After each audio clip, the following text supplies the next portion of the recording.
Unsafe patient information. Compromised privacy. Data breaching. Biased decision making. Compromised patient autonomy. Would you still trust the health information systems?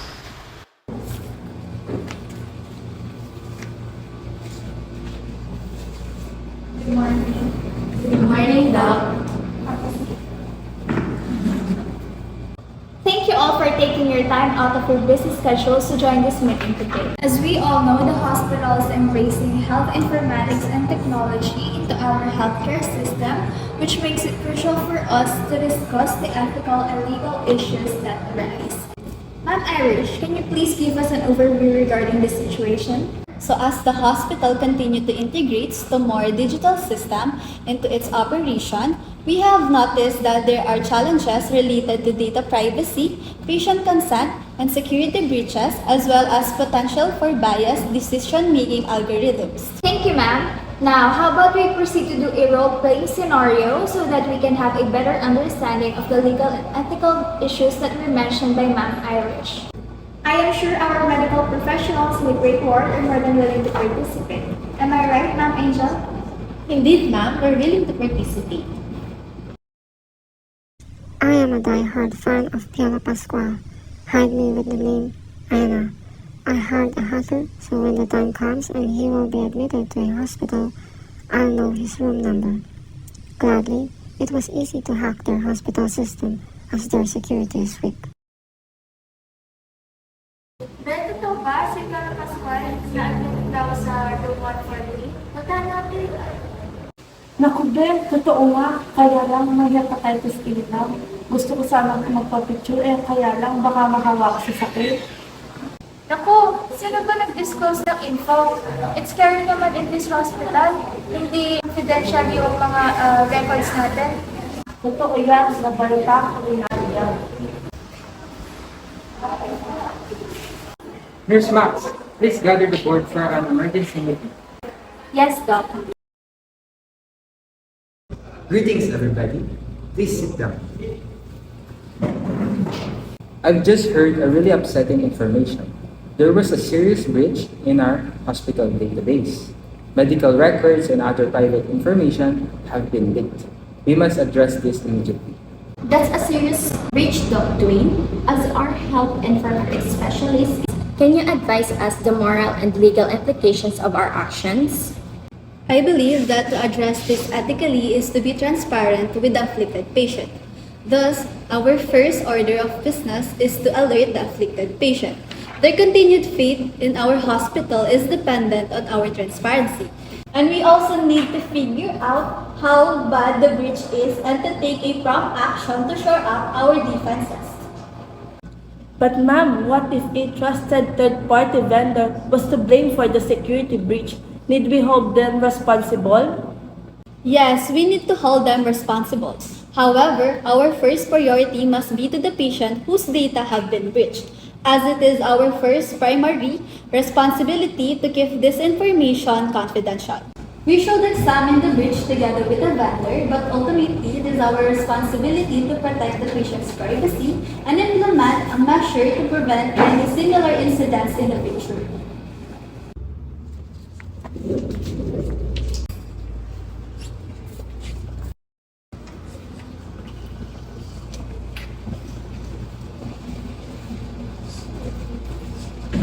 I'm so sorry we're late. We had a surgery earlier. No, it's okay. Sit down. Thank you. Now let us move on to patient consent. Dr. Mariela, can you do us the honor of acting out the legal and ethical issues regarding patient consent? Gladly, Doc. Now let me call on Dr. Samantha and Dr. Dwayne. The scenario is this.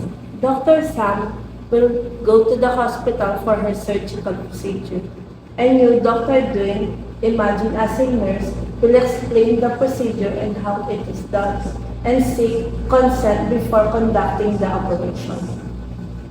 It is critical that we engage in discussions regarding informed consent's proper role in a healthcare environment in which electronic information sharing holds primary importance. It is suggested that, first of all, nurses need to inform patients about the type of the accumulated data that may be disclosed and with whom it can be shared prior to the beginning of the assessment or consultation, while a patient always should be provided with the opportunity to refuse the assessment to avoid the situations which imply the nurse needs to coordinate the extent of patient's involvement in the process of information sharing, obtain their informed consent, and cooperate with them professionally and ethically.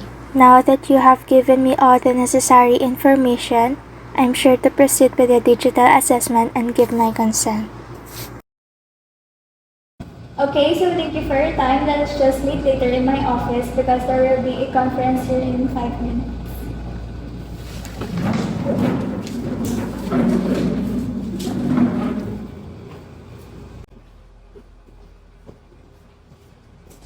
Thank you everyone for coming into my office. We will now move on to bias discussion meeting. Dr. Grace, Max, and Princess, can you please enlighten me to this legal and ethical issue? Gladly, Doc. Now, we have noticed this kind of biases before, especially during the onset of the pandemic. Last year, majority of the Pfizer-BioNTech vaccines were distributed to the family or the relatives of the politicians here in Manila. And not just that, most of the rooms as well were given to those relatives, leaving the patients with more critical illness with no rooms. Doc, there's a patient out in the hall who has a critical state. I am moving him to room 317 to be isolated. Should he be fit to be inoculated with a vaccine, I am going to ask for his and his family's consent for him to be inoculated. Respectfully, Doc, we can no longer do that.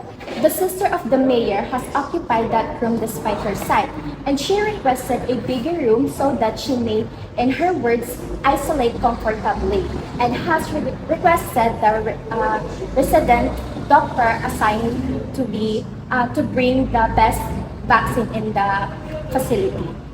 What? The management informed us to prioritize those with critical conditions. The vaccines are not supposed to be given to just anybody just yet, given the shortage of supplies. She insisted, Doc. Frankly, I have no say in it, but I have to inform the board of this, and they have looked into this issue. The physician also asked to look for you to be present in the meeting. Dr. Grace, may you please call on our data analyst? For sure, Doc Ali.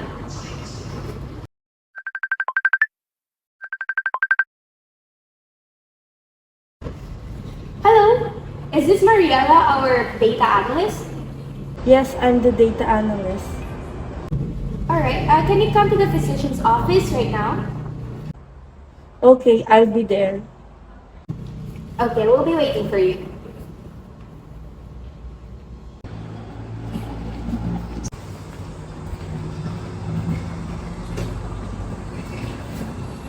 Now we notice after a thorough evaluation of the algorithm that there is a potential bias that has favored a particular sector of the demographic among others, which has possibly caused the unequal access of the Pfizer-BioNTech vaccine.